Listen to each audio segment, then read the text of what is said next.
Guys, it's Jess with Tin Pen Alley 101 Hearts Books.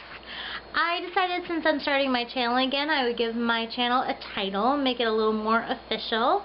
I know that it's been a little while since my last video. It's been since January, I think. Yeah, it was sort of a crazy winter. As some of you know, if you've been watching my videos, I was in Les Mis, I was playing Madame Thénardier, and while it was really super fun, it did sort of take up all of my time.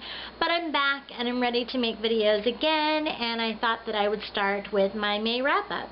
Oh, and by the way, if you see sort of a windblown thing happening, that's not for effect or anything, it's just really super hot in here and I needed a fan.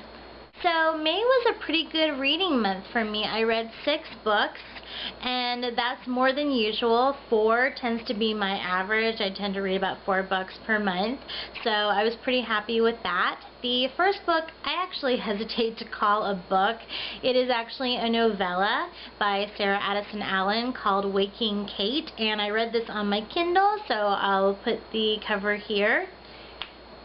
This is a very short story that goes in conjunction with Addison Allen's most recent release, Lost Lake.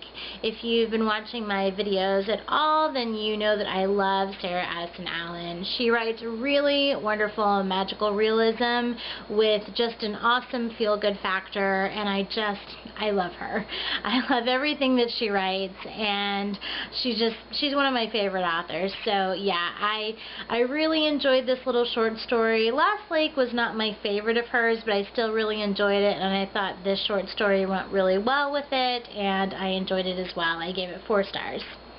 The next book that I read was Godmother by Carolyn Turgeon. This is a fairy tale retelling of Cinderella, specifically, as you probably have guessed. This is my 3rd book by Carolyn Turgeon, and I really enjoy her. She tends to write sort of darker, more adult retellings, which I didn't think was my thing, but she's so creative and she comes up with such interesting ideas for her retellings that I really come to really enjoy her work. And this was no exception. I really enjoyed this as well. This is told from the fairy godmother's perspective. You probably came up with that on your own. It sort of follows the fairy godmother after the events of the Cinderella story, and I thought it was handled really well. I really love her writing style, and I definitely want to read more by this author. And I gave this 4 stars as well. The next book that I read is Girlhearts by Norma Fox Mazer. This has a little bit of a story. So basically, this is a sequel to Silver. And Silver is a book that was published in like 1988, I think, but I read it in like 1992, 1993. And I know that many of you weren't even born yet, but I'm old, so I was probably around 12 or 13 back then. But yeah, this was YA growing up. This was my YA, and I really enjoyed this book. I read it a few times, and I didn't even know that a sequel existed. But it turns out that it was actually published like 11 years after the first book, and when I found out that it existed, of course I had to get it, and of course I had to read the first book again to prepare for the sequel. And just to tell you really quickly about the first book, this is about Sarabeth Silver, and Sarabeth and her mom live in a trailer park, and because of school zoning, they're actually able to move to another trailer within the same park so Sarabeth can go to a different school. And this school is just better, it has more resources, and as such, people who go there tend to be wealthier. And Sarabeth, living as she does, is sort of under the impression that if you have money, your life must be pretty great. But then she becomes friends with some of the girls there, some of the wealthier girls in her class, and she learns that that's not always the case. And specifically, she learns that one of her friends, her new friends, is being sexually molested by a family member. So, you know, pretty deep topic, and I think it's handled really well. I still really enjoyed the story even after all these years. Definitely very dated. And definitely, this topic would be handled very differently nowadays for YA, but I think it's still a solid read. So then we come to Girlhearts. And Girlhearts sort of picks up after the first book, and everything kind of goes to hell. I mean, just really bad things happen to our heroine, and it was just really depressing. I mean, I understand what the author was trying to do. I thought it was a well-written book, but it's just so not what I wanted for our heroine.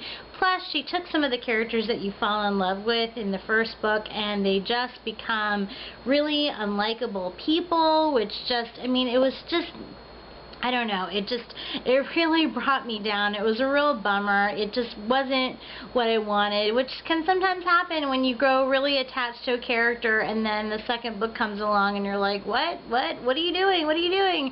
So yeah, it just, like I said, it was well written. It just isn't what I wanted it to be. So because of that, I sort of went halvesies. I was like, okay, this is a 3-star read because it was written well, even though it didn't happen the way I wanted it to. The next book that I read was Mr. Penumbra's 24-Hour Bookstore by Robin Sloan, and I have been so looking forward to reading this book. I've wanted to read it ever since I knew about it, and of course I was immediately drawn to the title because what reader doesn't want to read a book about a bookstore? But I absolutely learned that it's definitely about more than that. It's such a cool book. It really is fun. It just sort of takes you on a journey. There's mystery, there's a little bit of romance, there's just all the geeky anything you could ever want. If you are into typography, if you are into graphic design, if you're into books, if you're into games, or if you're into virtual reality, I mean, it just has it all. It has it all. If you're into history, there's so many things to love about this book. I really enjoyed it, and I gave it 4 stars. The next book that I read was Where'd You Go, Bernadette by Maria Semple. This one had to go back to the library, so I have the cover right here. This is a really interesting book. I'd seen it everywhere, and I saw the cover, and I didn't really know what it was about exactly, so I kind of picked it up just on hearsay. And it's basically about a woman, about a family really, but the woman specifically, Bernadette, is really sort of eccentric. She's an architect, but she stopped being an architect to raise her child, and her child is really smart, and one of the things that she wants more than anything is to go to Antarctica, and that's sort of the agreement they make. Is she makes really good grades, she gets to go to Antarctica. But Bernadette is sort of an agoraphobic, and she doesn't really want to leave the house or do anything or go anywhere, so she has all these correspondence with this personal assistant in India who she makes sort of do everything for her, and it's kind of a crazy wild ride. There are all these really crazy characters, and everything is sort of done in letter form, in email form. It's all sort of correspondence between different people kind of guiding you on the story, and it's really interesting. I really did enjoy it. It's nothing like I thought it would be, but I still really liked it, and I gave it 4 stars. The next book that I read is The Shiniest Jewel, a family love story by Marian Henley. And this is a graphic novel. I'm still pretty new to graphic novels. I've read a few of them, and I still don't really know what I like yet. I've pretty much enjoyed everything that I've read, but I'm just kind of picking things at whim, and this was on a display at my library, and so I picked it up. This is a memoir written by the author and illustrated by the author, and it basically details her journey as she's trying to adopt a child, and it's just really heartwarming and really moving, and I thought that the illustrations were really cool. It's all in sort of this blue pen. I really liked this. I just thought it was so sweet, and I gave it 4 stars. And then the last book that I read is a book that I've been waiting to read for so long, and it is Since You've Been Gone by Morgan Matson. And everybody knows about this book. I don't know, is there really anything else I can say about this book that hasn't already been said? It's great, it's wonderful, it's exactly what you're looking for in a summer read. It has that wonderful Morgan Matson touch, which just she writes such great characters with, you know, people that you really relate to, and her stories are just so much fun, and they always have some poignancy, and I love everything that she writes so much. Of course this gets 5 stars, and I was going to go into the plot, but you know what this is about, right? So that is it. That was my May. It went really well. 6 books was good. I enjoyed almost all of them a lot, and I'm looking forward to another great month in June.